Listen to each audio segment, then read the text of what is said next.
Bismillahirrahmanirrahim. Assalamualaikum warahmatullahi wabarakatuh.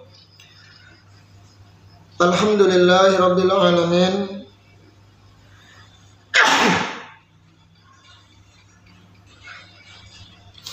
Wa bihi nasta'in ala umuri dunya waddin. Wa asyhadu an la ilaha illallah wahdahu la syarika lah. Wa asyhadu anna Muhammadan abduhu wa rasuluh. Salawatu Rabbi wa salamuhu wa barakatuhu alaihi wa ala alihi wa sahbihi ajma'in, amma ba'du. Khawani fid din, a'azani Allah wa iyyakum. Alhamdulillah, di pagi hari ini kita kembali bisa melanjutkan kajian Kitab Ushulus Salasah, sebuah nikmat yang wajib kita syukuri untuk bisa berthalabul ilmi.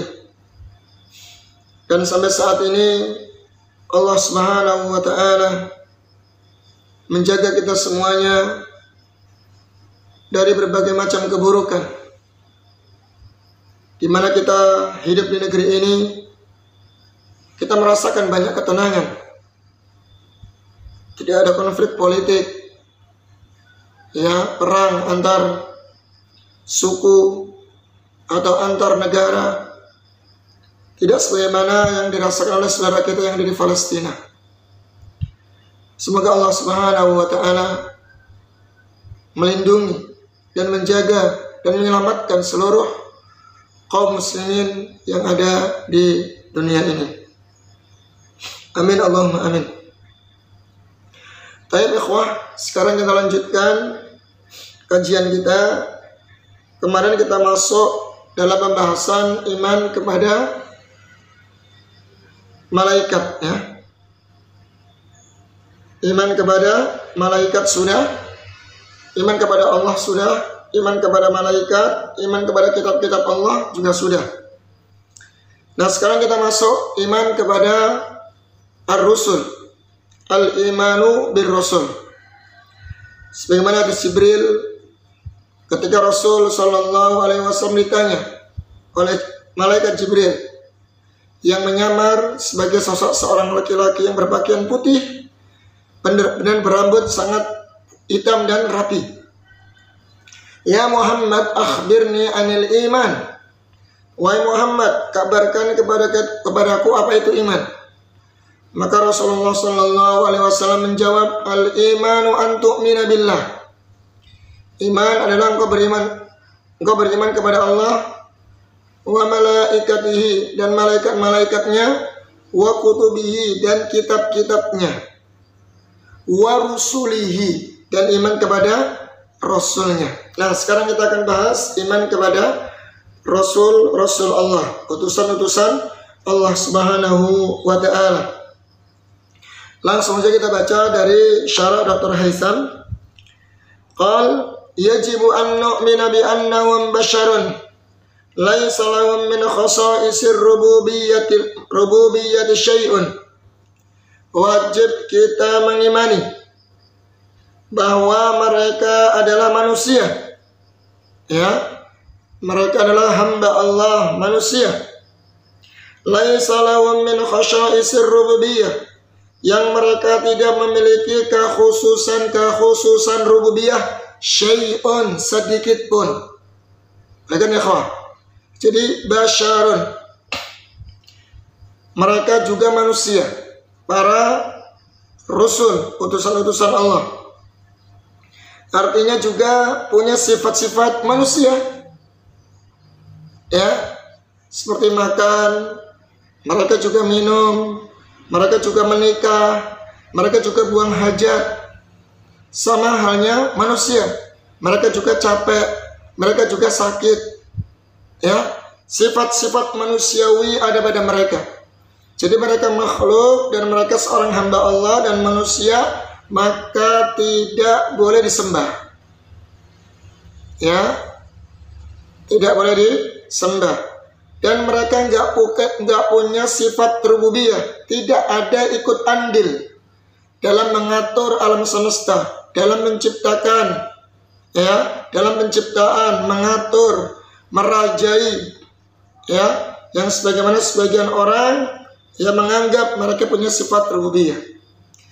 Nah, ini perlu kita perhatikan, ya, jangan sampai kemudian kita menyembah para rasul, sekalipun mereka utusan Allah Subhanahu wa taala, mereka adalah manusia. Maka di sini dilarang kita ghulu kepada para rasul, ya, para rasul. Mereka juga ditimpa rasa takut, sakit, capek,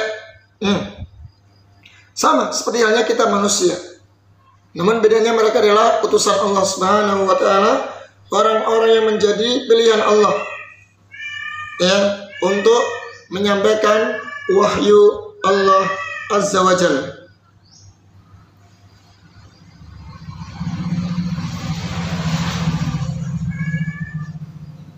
Wa qalu ma li hadzal rasul ya'kulu at-ta'ama wa yamshi fil aswaq. Ini Allah menceritakan. Jadi para rasul itu ya'kulu at-ta'am, mereka juga makan. Wa yamshuna fil aswaq, mereka berjalan di pasar, artinya mereka berjualan. Ya, sebagian rasul mereka yang pekerjaannya pedagang, jualan di pasar. Ya, Nabi Nuh alaihissalam diantaranya beliau, ya, menjadi tukang kayu, membuat kapal, membuat kapal.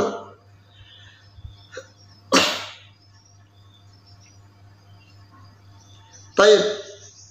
Sekarang kita baca wa annahum abidun la yu'badun. Mereka adalah hamba Allah, hamba manusia, ya, la yu'badun, tidak boleh disembah. Oleh sebab itu ya kawan, ketika kita bersyahadat asyhadu anna Muhammadan abduhu wa rasuluh, perhatikan kenapa ditambahkan abduhu wa rasuluh. Dan saya bersaksi bahwa Nabi Muhammad adalah hamba Allah dan utusan Allah. Perhatikan kalimat abduhu wa rasuluh, kita garis bawahi. Abdun, beliau adalah hamba Allah. Ini bantahan kepada orang-orang yang ghulu, yang mendudukkan Rasulullah Sallallahu Alaihi Wasallam dengan sifat-sifat rububiyah Allah. Sekarang kan banyak tuh salawat-salawat yang berbau kesyirikan, pujian-pujian ghulu, ya, yang disematkan kepada Rasulullah Sallallahu Alaihi Wasallam seolah-olah beliau itu memiliki sifat rububiyah. Ini bahaya, ya, bisa menyeret kepada kesyirikan. Baik. Kemudian wa rasuluh, abduhu wa rasuluh, yaitu beliau adalah utusan Allah. Ya, ini juga bantahan kepada orang-orang yang meremehkan, merendahkan, melecehkan Rasulullah SAW. Ya, beliau hamba, nah, dia seorang hamba Allah, dia seorang manusia. Namun ingat, Rasul, dia utusan Allah, yang wajib kita hormati, yang wajib kita taati, ya, karena dia utusan Allah Subhanahu wa taala. Jadi dua kalimat abduhu wa rasuluh. Yang pertama abduhu, bantahan kepada orang yang ghulu. Yang kedua rasulun, ini bantahan kepada orang yang meremehkan, yang tafrid, yang merendahkan Rasul Sallallahu Alaihi Wasallam. Ini ikhwan, ya. Baik. Wa anna Allah arsalahum wa auha ilaihim, dan Allah mengutus mereka dan Allah memberikan wahyu kepada mereka. Jadi mereka adalah wasilah kita beribadah kepada Allah. Dalam sisi apa? Tabligh, ingat, ya, jangan salah paham. Wasilah dari sisi tabligh, menyampaikan wahyu Allah untuk umat manusia, itu para rasul. bukan wasilah dalam beribadah kepada Allah. Syekhul Islam menyebutkan bahwasannya wasilah ada dua, wasilah ta'bid dan wasilah tabligh. Kalau wasilah ta'bid menjadikan perantara makhluk untuk beribadah kepada Allah dari orang-orang saleh, dari malaikat, ya, itu hukumnya kesyirikan, nggak boleh, termasuk bentuk kesyirikan. Orang saleh yang sudah meninggal, kemudian para wali-wali, ya, kuburan dan seterusnya, ini wasilah ta'bid menjadikan perantara makhluk untuk beribadah kepada Allah, yang meminta hajat-hajat mereka agar sampai kepada Allah. Ini hukumnya syirik, wasilah yang seperti ini, tawassul yang berbentuk kesyirikan. Kemudian yang kedua adalah wasilah tabligh, artinya kita meyakini bahwa para rasul, nabi dan rasul itu mereka adalah wasilah menyampaikan wahyu Allah. Nah, ini wajib kita imani, ya, wajib kita imani. Wasilahnya tabligh saja, wasitah tabligh untuk menyampaikan risalah Allah, dan ini wajib kita imani. Barang siapa yang mengingkari, ya, bahwa tugas para nabi dan rasul menyampaikan wahyu Allah diingkari, wasilah tabligh ini, maka dia telah kufur. Ya, pelaku kufur. Ini kan ya. Jadi ada wasilah tabligh, ada wasilah ta'bid. Dan apa yang disampaikan oleh para nabi dan rasul adalah sebuah kebenaran yang wajib kita benarkan, ya, yang wajib kita imani dan kita benarkan berita yang mereka bawa. Wa ayyadahum bil ayati, dan Allah menguatkan mereka, mengokohkan mereka dengan tanda-tanda kebesarannya, maksudnya dengan diberikan mukjizat, ya. Nabi Ibrahim dibakar oleh kaumnya, tetap bisa bertahan dan masih hidup. Ya, Masya Allah, ini suatu mukjizat oleh Nabi Ibrahim, di mana Allah Subhanahu wa Ta'ala berkata kepada api, "Qulna ya naru kuni bardan wa salaman ala Ibrahim." Wahai api, jadilah engkau dingin, ya, sebagai penyelamat kepada Nabi Ibrahim. Bayangkan ya, ini mukjizat yang luar biasa. Ya, mukjizat yang luar biasa. Kemudian Nabi Nuh alaihi salam, bagaimana Allah berikan mukjizat kepada beliau? Allah selamatkan Nabi Nuh alaihi salam dari banjir bandang yang sangat dahsyat, di mana sebelumnya Allah perintahkan Nabi Nuh untuk membuat kapal. Di saat musim kemarau panjang, dia membuat kapal sebagai bentuk persiapan untuk menghadapi banjir bandang yang sangat dahsyat. Dan waktu itu kaumnya meledek, meremehkan, dianggap dia majnun, gila. Musim panas kok bikin kapal, buat apa katanya. Nah, mereka nggak tahu. Nabi Nuh tahu karena ada wahyu dari Allah. Ya, ketika Allah tenggelamkan, datangkan banjir bandang yang sangat dahsyat, tufannya, maka sampai banjir tadi akan menenggelamkan gunung-gunung dan seluruh isi dari rumah-rumah tersebut, ya, rumah, gunung, semua tenggelam. Nabi Nuh alaihissalam selamat, ya, dari banjir tersebut. Kemudian juga Nabi Musa alaihissalam, di mana ketika Nabi Musa alaihissalam di zaman Fir'aun, ya, ketika itu ditantang oleh Fir'aun dan tukang sihirnya untuk adu unjuk kekuatan. Apakah yang dibawa Musa alaihissalam benar-benar wahyu, benar-benar dia seorang nabi dan rasul, benar-benar datangnya dari Allah, sebuah mukjizat, atau dia adalah tukang sihir? Maka Fir'aun mendatangkan tukang-tukang sihir yang hebat di zamannya. Di mana tukang-tukang sihir tadi apa? Membawa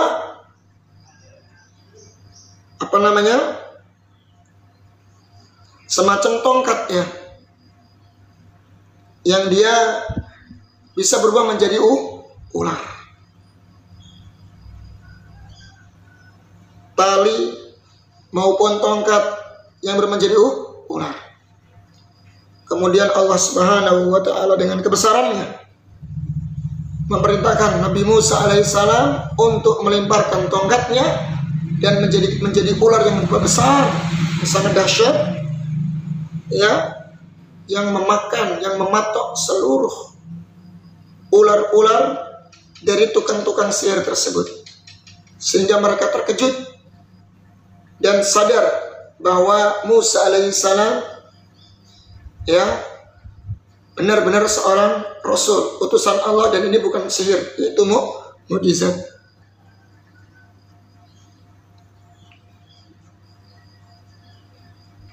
Kemudian Nabi Isa alaihissalam ya, Nabi Isa alaihissalam diberi juga mukjizat, bisa menghidupkan orang yang sudah mati,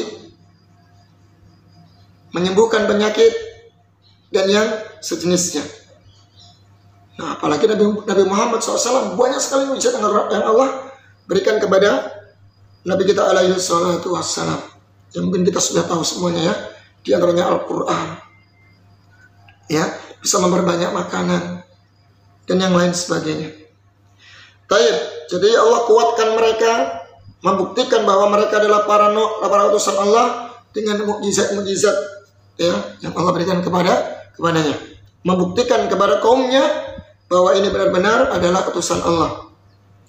Wa annahum addul amanata wa nasahul ummah, dan sesungguhnya mereka adalah orang yang menunaikan amanah dan menasihati ummah. Jadi risalah yang dibawa oleh para nabi dan rasul mereka sudah tunaikan dengan sepenuhnya, dan mereka juga menasihati umat. Dalam sebuah hadis tentang Hajjatul Wada, khutbah Hajjatul Wada, wasiat perpisahan Rasulullah SAW di Hajjatul Wada, haji perpisahan, yang panjang nasihat Nabi ya. Di antaranya beliau mengatakan di akhirnya, wa antum tus'aluna anni fama antum qailun, dan nanti kalian akan ditanya tentang aku, maka apa yang kalian akan jawab? Qalu nashhadu bi annaka qad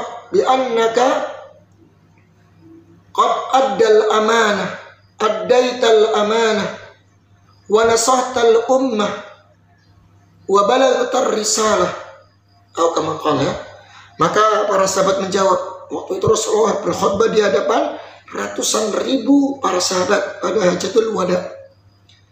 Maka para sahabat menjawab, qala Allahumma syhad, ya Allah ya, kami bersaksi sungguhnya engkau telah menyampaikan amanah ya Rasulullah, engkau telah menasihati umat ya, engkau telah menyampaikan amanah ya. Maka Rasulullah menunjuk ke atas langit dengan telunjuknya, qal Allahumma syhad, Allahumma syhad, Allahumma syhad, ya Allah saksikanlah ya Allah, persaksikanlah ya Allah. Ini menunjukkan Allah di atas langit.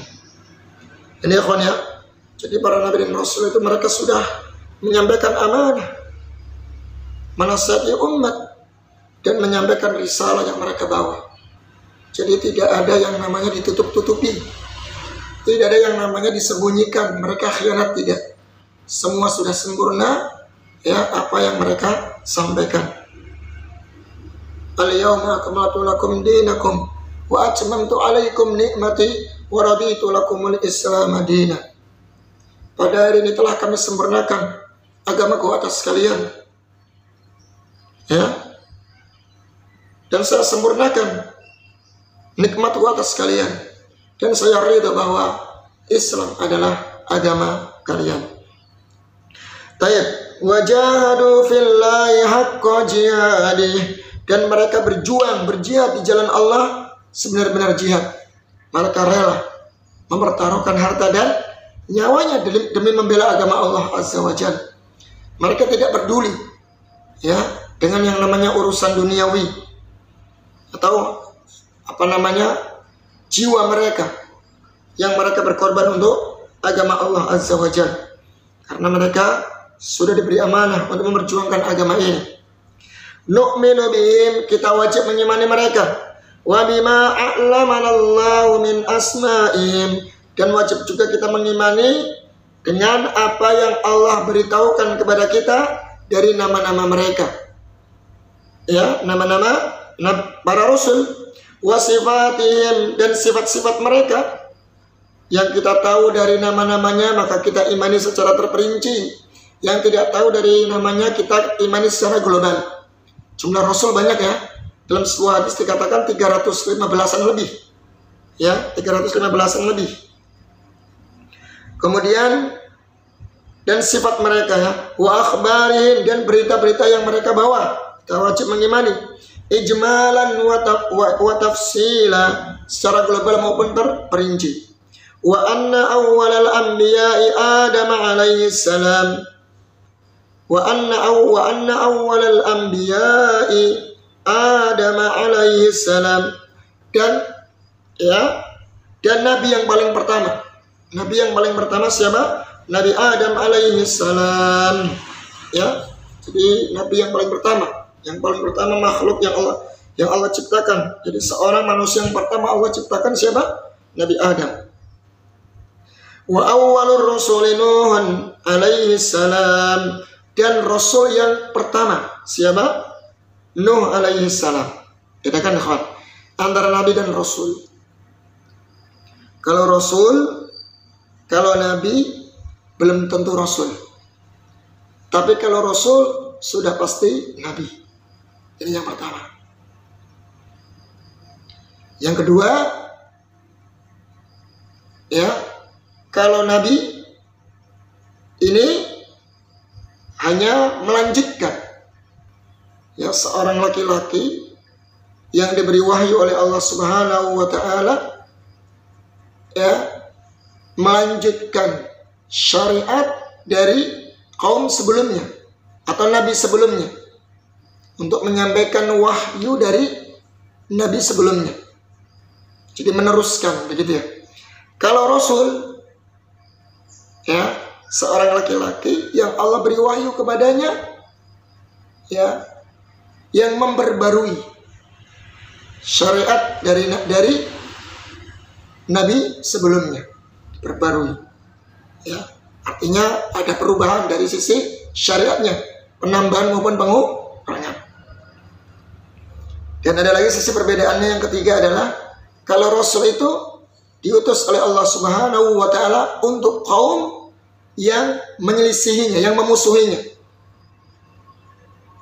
Kalau nabi diutus kepada suatu kaum yang sepakat kepadanya. Ini sebagaimana yang dijelaskan oleh Syekhul Islam Ibnu Taimiyah.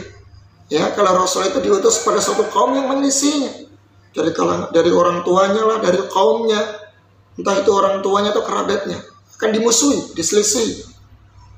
Sedangkan nabi diutus kepada kaum yang sepakat, yang mensetujuinya. Dia tinggal melanjutkan saja, ya. Makanya tentu di sini rasul lebih berat perjuangannya. Nah, sama-sama berat. Rasul harus berhadapan dengan keluarganya, kaumnya yang pasti akan menyelisih dakwahnya. Ini perbedaan ya antara nabi dan rasul. Dan nabi yang pertama adalah Nabi Adam. Rasul yang pertama adalah siapa? Nuh alaihi salam. Wa khatamul anbiya'i war rusuli Muhammadun sallallahu alaihi wasallam, dan penutup para nabi dan rasul yang terakhir sudah finish sebagai penutup khatamun nabiin adalah Muhammad sallallahu alaihi wasallam. Nabi kita alaihi salatu wassalam. Sebagaimana dalam sebuah ayat surat Al-Ahzab, ya. Ma kana Muhammadun aba ahadin min rijalikum walakin Rasulullah wa khatamun nabiyyin. Ya, wa khatamun nabiyyin. Tidaklah Muhammad itu apa? Bapak salah seorang di antara kalian. Akan tetapi apa? Rasul utusan Allah, dan dia adalah penutup para nabi dan rasul. wa anna asy-syara'i as-sabiqata kullaha mansukhatun bi syari'ati Muhammadin sallallahu alaihi wasallam. Dan sesungguhnya syariat-syariat yang terdahulu semuanya dihapus dengan syariat Nabi Muhammad sallallahu alaihi wasallam. Artinya kita tidak boleh keluar dari syariat Nabi Muhammad sallallahu alaihi wasallam dengan ajaran beliau.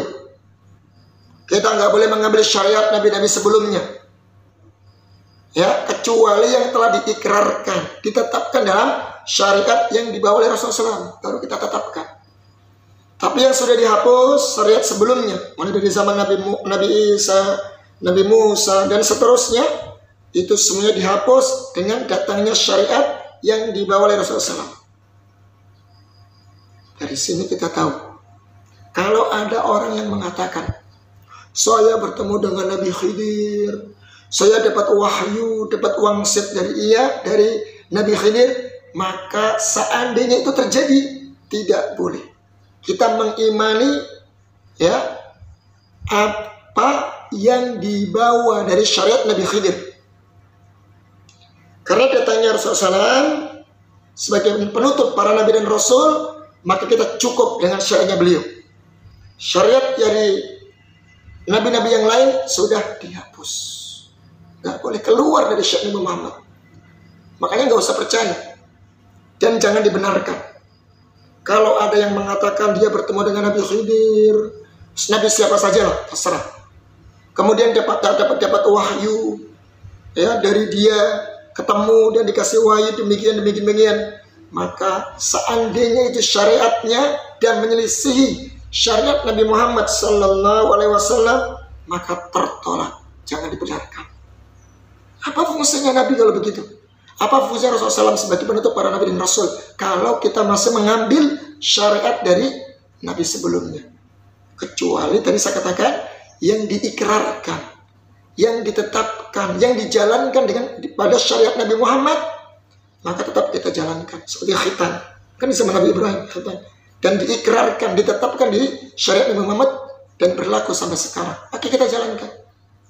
Ada syariat yang lainnya, maka sudah dihapus dengan datangnya Rasulullah SAW, dengan diutusnya Rasulullah SAW, dengan datangnya Al-Quran, diturunnya Al-Quran. Itu ya kawan ya. Jadi perlu kita perhatikan ini. Sehingga kita nggak sembarangan asal mengatakan mimpi bertemu ini, nabi ini, dikasih wahyu ini. Karena Rasulullah pernah mengatakan, laukana Musa hayyan walam tu'min bima ursiltu bihi faqad kafara bima unzila ala Muhammad. Seandainya Musa masih hidup, ya, di zaman sekarang, itu di zaman Nabi ketika Nabi bersabda kepada para sahabatnya. Jadi ada Rasulullah, ada Musa juga gitu ya. Seandainya Musa masih hidup sekarang, dan kalian tidak beriman dengan apa yang Allah turunkan kepadaku, dan justru memilih ajaran Nabi Musa, maka sesungguh kalian telah kufur kepada ajaran yang dibawa oleh Nabi Muhammad. Ya, ini untuk menghormati ajaran Rasul sallallahu alaihi wasallam. Faham ya? Wa ulul azmi khamsatun wa dzukira fi suratai syura wal ahzab. Dan ada rasul yang dikenal dengan ulul azmi, yang mereka para rasul yang mulia, ya, para rasul yang mulia dari sisi ujiannya luar biasa, keteguhannya, keberaniannya, ya, sisi kesabarannya, ketabahannya, maka dikenal dengan ulul azmi. Ada 5 yang disebutkan dalam Al-Quran dalam 2 surat, Syura dan surat Al-Ahzab. Dalam surat Syura Allah berfirman, syara'a lakum minad dini ma wassa bihi Nuhan walladhi awhayna ilayka wa ma wassayna bihi Ibrahim wa Musa wa Isa an aqimud dina wa la tatafarraqu fihi. Lihat, syara'a lakum minad dini ma wassa bihi Nuhan, kami telah syariatkan dari agama apa yang kami wasiatkan kepada Nabi Nuh alaihi salam. Walladhi auhayna, dan yang kami wahyukan kepadamu. Berarti Nuh yang pertama. Kama waswaina bihi Ibrahim, sebagaimana kami telah wasiatkan juga kepada Nabi Ibrahim, Nabi Musa, Nabi Isa. Untuk apa? An aqimuddin, untuk menegakkan agama ini. Wala tatafarraqu fi, dan jangan kalian apa? Bercerai-berai. Berpecah belah, ya kan? Ya itu berarti Nabi Nuh, Nabi Musa, Nabi Ibrahim, Nabi Musa, Nabi Isa, dan yang terakhir Nabi Muhammad sallallahu alaihi wasallam. Dalam surat Al-Ahzab, wa idza akhadna minan nabiyyin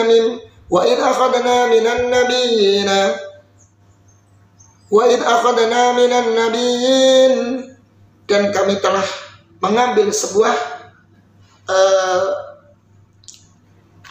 perjanjian, ya. Wa id akhadna minan nabiyyin, kita baca ikhwan, suratnya itu surat Al-Ahzab ayat 7, ya. Ayat 7 ini saya bacakan. Wa id akhadna minan nabiyyin mitsaqahum wa minka wa min Nuh wa Ibrahim wa Musa wa Isa bin Maryam wa akhadna minhum mitsaqan ghalidha, dan kami telah mengambil, ya, dari para nabi sebuah perjanjian, mitsaqahum, perjanjian agar mereka menyampaikan amanah, menyampaikan risalah. Wa minka, dan darimu Nabi Muhammad, berarti, ya, karena khitabnya kepada Nabi Muhammad ini. Dan dari Nabi Nuh, Nabi Ibrahim, Nabi Musa, Nabi Isa. Ada berapa tadi? 5, ya, ulul azmi. Wa in akhadna minan nabiyyin mitsaqahum wa minka wa min Nuh wa Ibrahim wa Musa wa Isa bin Maryam. Itu ada berapa? 5 para nabi, para ulul azmi. Yaitu Muhammad, Nuh, Ibrahim, Musa, kemudian Isa alaihi salam. Ya, itu ya. Itu ya, kawan, ya. Itu diantara penjelasan tentang iman kepada para rasul.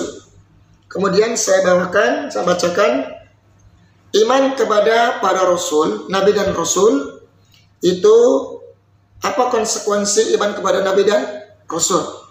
Yang pertama, inna bi anna irsalatihim haqqun min indillahi ta'ala, faman kadzaba biwahidin minhum faqad kafara bil jami'. Yang pertama, setelah kita mengatakan iman kepada para rasul, para utusan Allah, maka kita wajib mengimani bahwasanya diutusnya mereka itu benar dari sisi Allah Subhanahu wa taala. Allah memilih mereka dari kalangan para nabi dan rasul, orang-orang pilihan, untuk menyampaikan wahyu Allah. Benar datangnya dari sisi Allah. Maka barang siapa yang mendustakan salah satu dari mereka, sungguh telah kufur dengan semuanya. Berarti dia adalah mengkufuri semuanya. Yang kedua, al-imanu bima alimna bi asma'ihim wa man lam na'lam. Wajib kita mengimani, ya, apa yang kita ketahui dari nama-nama mereka dan yang tidak kita ketahui. Yang kita tahu dari Nabi Adam alaihissalam sampai Nabi Muhammad, ada 25 itu, ya, nabi dan rasul, maka kita wajib imani secara terperinci. Adam, Nuh, Hud, Saleh, Ishak, Yakub, Yusuf, dan seterusnya, itu kita wajib imani secara terperinci. Kalau yang tidak ketahui, yang tadi kita bertahu jumlahnya berapa? Dalam hadis Abu Dzar itu 315-an lebih, maka kita imani secara global.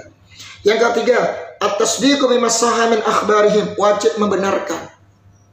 Ya, kalau kita mengatakan iman kepada para nabi dan rasul, kita wajib membenarkan apa yang dibawa dari berita yang mereka bawa. Kita wajib membenarkan dari berita yang mereka bawa, ya, karena termasuk konsekuensi iman kepada syahadat anna Muhammad Rasulullah, tasdiqu fi ma akhbar, membenarkan apa yang berita yang dibawa oleh Rasulullah SAW. Yang terakhir, al-amal bi syari'ati man ursila ilaina minhum, wajib mengamalkan syariat dari orang yang diutus kepada kita dari mereka. Ya, wajib mengamalkan syariat dari kalangan para nabi dan rasul, dari kalangan para rasul yang telah diutus kepada kita dari mereka. Tapi kan tadi ya sudah sebutkan ya, dan diutus Nabi Muhammad SAW adalah sebagai penutup para nabi dan rasul. Maka kita mencukupkan dengan syariat yang dibawa oleh nabi dan rasul. Dan syariat sebelum Nabi Muhammad, dari Nabi Isa dan seterusnya, sudah dihapus dengan diutusnya Rasul Sallallahu Alaihi Wasallam. Ya, jadi yang kita amalkan syariat Nabi Muhammad. Adapun syariat sebelum kita, dari Nabi sebelum kita, kalau ditakrir, diikrarkan, ditetapkan, masih dijalankan di syariat Nabi Muhammad, maka kita jalankan. Tapi yang sudah dihapus, maka sudah tidak boleh diamalkan. Mungkin cukup ikhwan, semoga bermanfaat. Billahi taufiq wal hidayah. Mohon maaf atas segala kekeliruan. Subhanakallahumma wa bihamdika asyhadu an la ilaha illa anta astaghfiruka wa atubu ilaik. Wassalamualaikum warahmatullahi wabarakatuh.